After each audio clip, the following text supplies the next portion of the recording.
Inverting amplifier with op-amp. An inverting amplifier is one of the most common circuits using an operational amplifier, op-amp.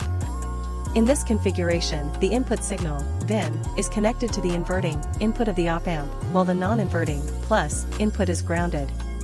Circuit and operation. The circuit consists of two resistors, RIN, the input resistor, which connects the input signal to the inverting terminal.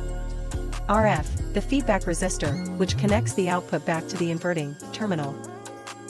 Key features of the inverting amplifier: phase inversion. The output is 180 degrees out of phase with the input. Adjustable gain. The ratio RF/RIN determines the gain. Input impedance, approximately equal to RIN. Low output impedance, allows driving various loads efficiently.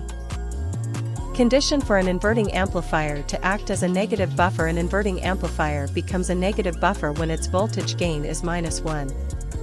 For this to happen, the feedback resistor and the input resistor must be equal.